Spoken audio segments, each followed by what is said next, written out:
may we grow in friendship and build many bridges of peace in Galway and beyond.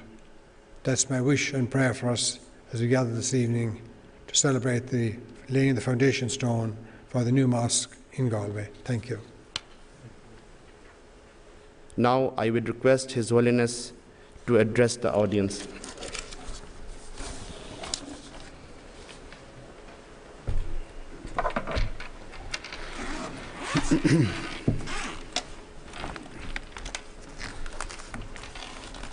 أشهد أن لا إله إلا الله وحده لا شريك له وأشهد أن محمدا عبده ورسوله أما بعد فأعوذ بالله من الشيطان الرجيم بسم الله الرحمن الرحيم.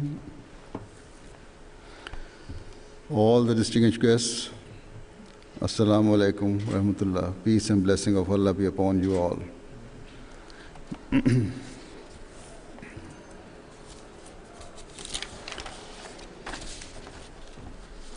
To begin with, I would like to thank all the guests here today, who, even though are not Ahmadis or Muslims, have come as a result of their connection with certain Ahmadis, or perhaps due to their good impression of our community, or because they have come having been invited for the first time. In any case, your presence shows that irrespective of differences of religion, you have come here to maintain good relations and share human values. Not only am I thankful for your coming here, but from the depth of my heart, I respect and appreciate this gesture of goodwill. May God Almighty reward you for this.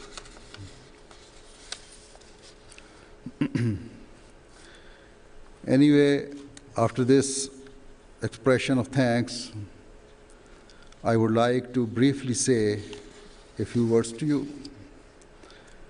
As you are well aware of this age of fast communication and electronic media has exposed the cultures and religions of people of different countries of the world, so much so that at the touch of a button, all kinds of information about a people of a country, its culture and religion, etc., can be easily obtained.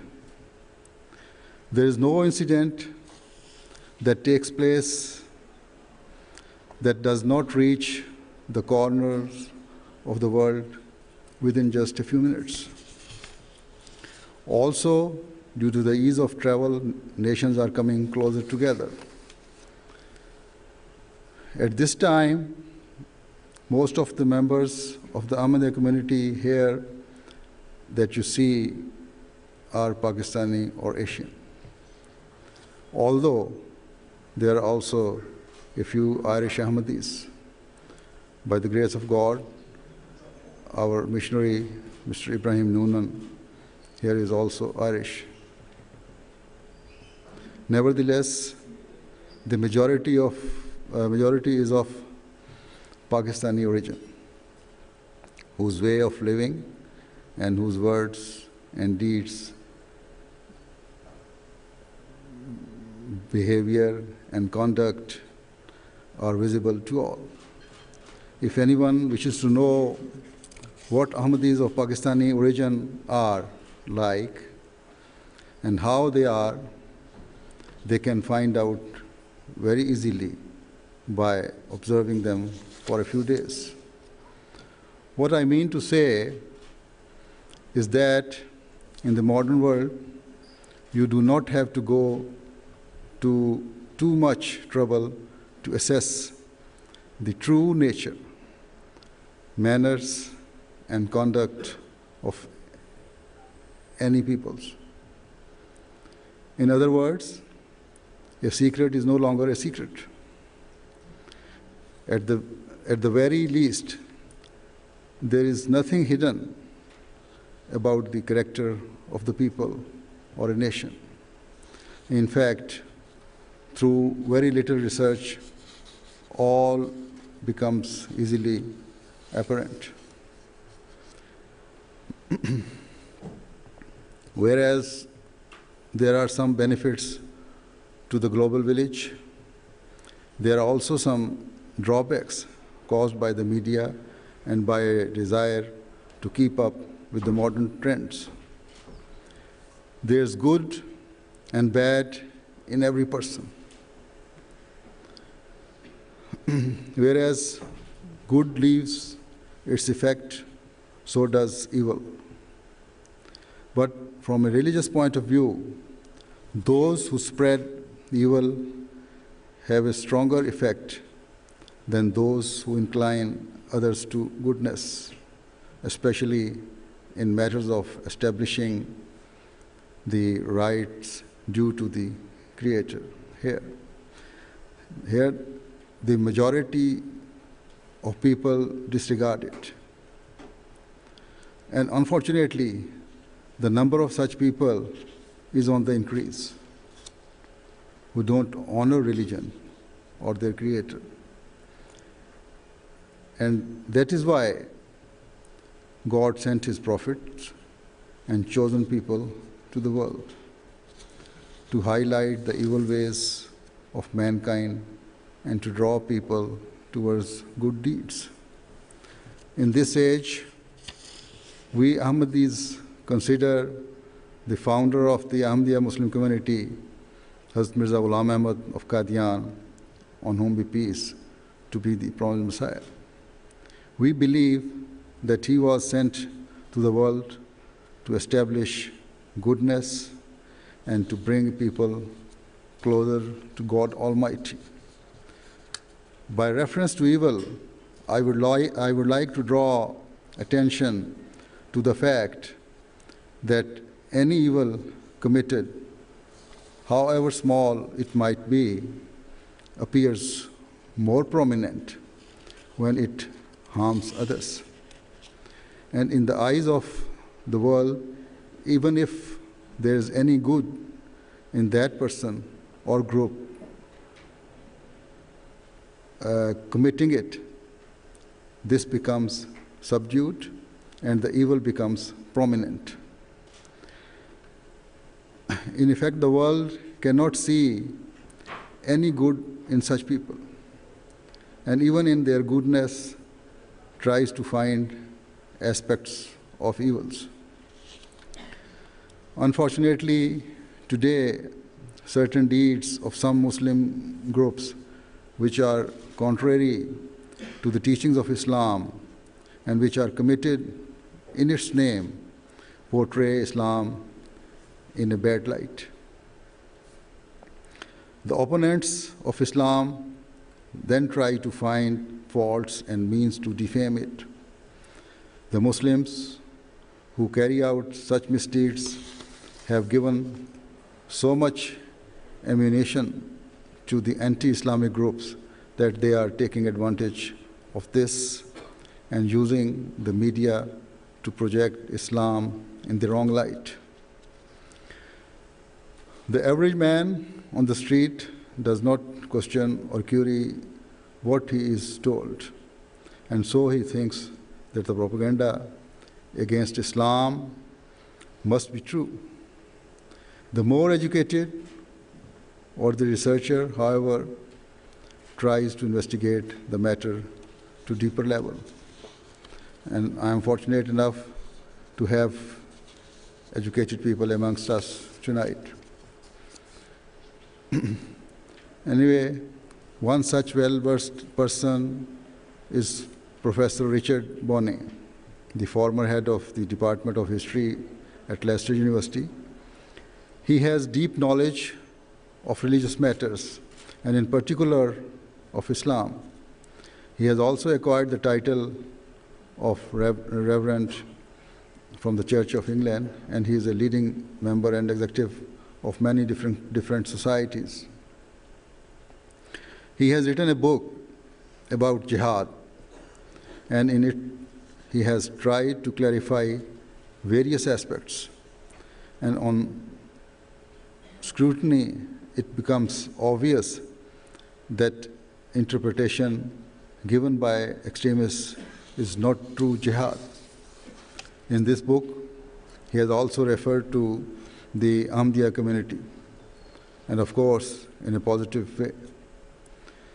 In any case, what I wish to say is that those who want to find the true reality are able to find the truth through research and effort. But there are very few who work in such a just manner to try to find out the real facts.